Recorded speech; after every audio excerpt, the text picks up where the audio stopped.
ओम श्री परमात्मने नमः। श्री रामचरित्र मानस अध्याय अरण्यकांड पेज 588 आगे।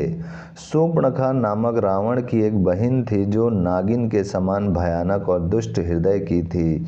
वह एक बार पंचवटी में गई और दोनों राजकुमारों को देखकर विकल काम से पीड़ित हो गई। काकभुसुंडी जी कहते हैं, हे गरुण जी, शूर्पणखा जैसी राक्षसी धर्म ज्ञान शून्य कामंद स्त्री मनोहर पुरुष को देखकर चाहे वह भाई पिता पुत्र ही हो विकल हो जाती है और मन को नहीं रोक सकती।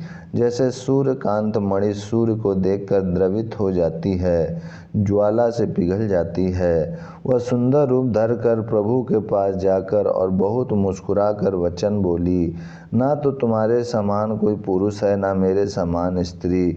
विधाता ने यह संयोग जोड़ा बहुत विचार कर रचा है। मेरे योग्य पुरुष वर जगत भर में नहीं है। मैंने तीनों लोकों को खोज देखा, इसी से मैं अब तक कुमारी अविवाहित रही। अब तुमको देखकर कुछ मन माना चित ठहरा है। सीता जी की ओर देखकर प्रभु श्री रामचंद्र जी ने यह बात कही कि मेरा छोटा भाई कुमार है। तब वह लक्ष्मण जी के पास गई। लक्ष्मण जी उसे शत्रु की बहन समझकर और प्रभु की ओर देखकर कोमल वाणी से बोले, हे सुंदरी सुन, मैं तो उनका दास हूँ, मैं पराधीन हूँ, अतः तुम्हें सुविधा सुख ना होगा। प्रभु समर्थ हैं, कौशलपुर के राजा हैं, वे जो कुछ करें उन्हें सब फबता है। सेवक सुख चाहे, भिखारी सम्मान चाहे, व्यसनी जिसे जुएं शराब आदि का व्यसन हो, धन और व्यभिचारी शुभ गति चाहे, लोभी यश चाहे और अभिमानी चारों फल अर्थ का धर्म काम मोक्ष चाहे, तो ये सब प्राणी आकाश को दूह कर दूध लेना चाहते हैं, अर्थात असंभव बात को संभव करना चाहते हैं। वह लौटकर फिर श्री राम जी के पास आई। प्रभु ने फिर उसे लक्ष्मण जी के पास भेज दिया। लक्ष्मण जी ने कहा, तुम्हें वही बरेगा जो लज्जा को तृण तोड़कर अर्थात प्रतिज्ञा करके त्याग देगा, अर्थात जो निपट निर्लज होगा। तब वह खिसखिसाई हुई क्रुद्ध होकर श्री राम जी के पास गई और उसने अपना भयंकर रूप प्रकट किया। सीता जी को भयभीत देकर श्री रघुनाथ जी ने लक्ष्मण जी को इशारा देकर कहा। लक्ष्मण जी ने बड़ी फुर्ती से उसको बिना नाक कान की कर दिया, मानो उसके हाथ रावण को चुनौती दी हो।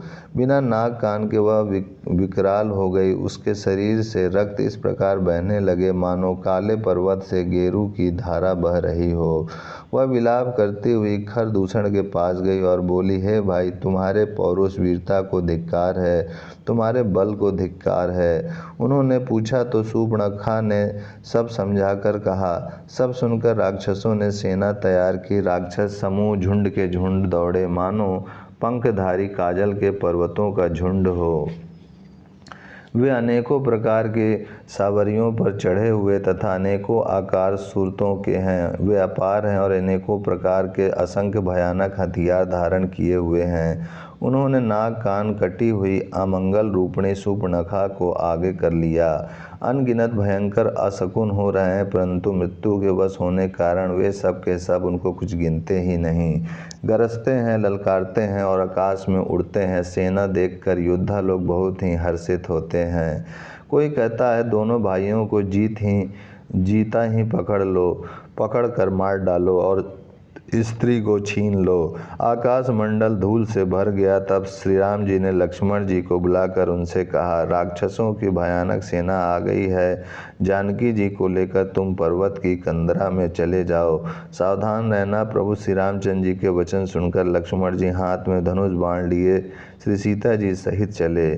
शत्रुओं की सेना समीप चली आई है, यह देखकर श्री राम जी ने हंसकर कठिन धनुष को चढ़ाया।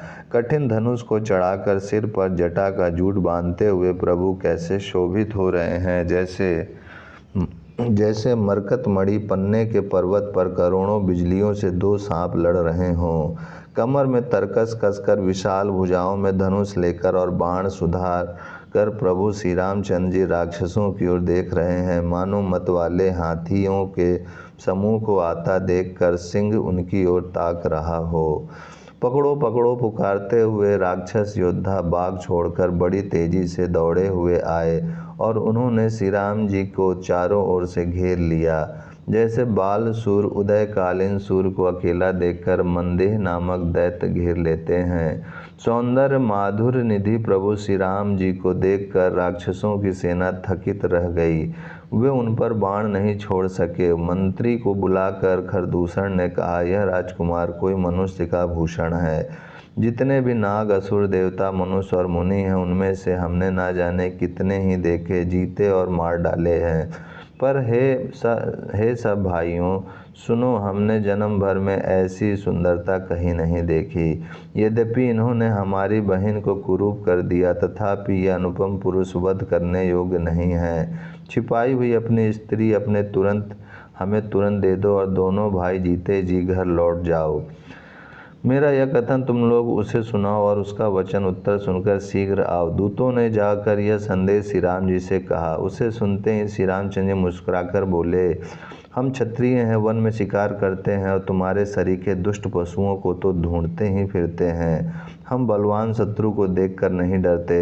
लड़ने को आवे तो एक बार तो हम काल से भी लड़ सकते हैं। यद्यपि हम मनुष्य हैं, परंतु दैत्य कुल का नाश करने वाले और मुनियों की रक्षा करने वाले हैं। हम बालक हैं, परंतु हैं दुष्टों को दंड देने वाले। यदि बल ना हो तो घर लौट जाओ। संग्राम में पीठ दिखाने वाले किसी को मैं नहीं मारता। रण में चढ़ आकर कपट चतुराई करना और शत्रु पर कृपा करना, दया दिखाना तो बड़ा भारी कायरता है। दूतों ने लौटकर तुरंत सब बातें कहीं, जिन्हें सुनकर खरदूषण का हृदय अत्यंत जल उठा। खरदूषण का हृदय जल उठा तब उन्होंने कहा, पकड़ लो, कैद कर लो। यह सुनकर भयानक राक्षस योद्धा बाण, धनुष, तोमर, शक्ति, शांग, शूल, बर्छी, कृपण, कटार, परीग और फरसा धारण किए हुए दौड़ पड़े। प्रभु श्री राम जी ने पहले धनुष का बड़ा कठोर, घोर और भयानक टंकार किया, जिससे सुनकर राक्षस बहरे और व्याकुल हो गए। उस समय उन्हें कुछ भी होश ना रहा।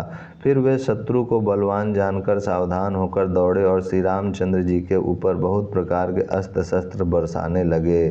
श्री रघुवीर जी ने उनके हथियारों को तिल के समान टुकड़े टुकड़े करके काट डाला। फिर धनुष को कान तक तान कर अपने तीर छोड़े। तब भयानक बाण ऐसे चले मानो फुफकारते हुए बहुत से सर्प जा रहे हैं। श्री रामचंद्र जी संग्राम में क्रुद्ध हुए और अत्यंत तीक्ष्ण बाण चले। अत्यंत तीक्ष्ण बाणों को देखकर राक्षस वीर पीठ दिखाकर भाग चले। तब खरदूषण और तीसरा तीनों भाई क्रुद्ध होकर बोले, जो रण से भाग कर जाएगा उसका हम अपने हाथ से वध करेंगे। तब मन में मरना ठान कर भागते हुए राक्षस लौट पड़े और सामने होकर वे अनेकों प्रकार के हथियारों से श्री राम जी पर प्रहार करने लगे। शत्रु को अत्यंत कुपित जानकर प्रभु ने धनुष पर बाण चढ़ाकर बहुत से बाण छोड़े, जिनसे भयानक राक्षस कटने लगे। उनकी छाती, सिर, भुजा, हाथ और पैर जहां तहां पृथ्वी पर गिरने लगा। बाण लगते हुए हाथी की तरह चिंघाड़ते हैं। उनके पहाड़ के समान धड़ कट कट कर गिर रहे हैं। योद्धाओं के शरीर कटकर सैकड़ों टुकड़े हो जाते हैं। वे फिर माया करके उठ खड़े होते हैं। आकाश में बहुत सी भुजाएं और सिर उड़ रहे हैं तथा बिना सिर के धड़ दौड़ रहे हैं।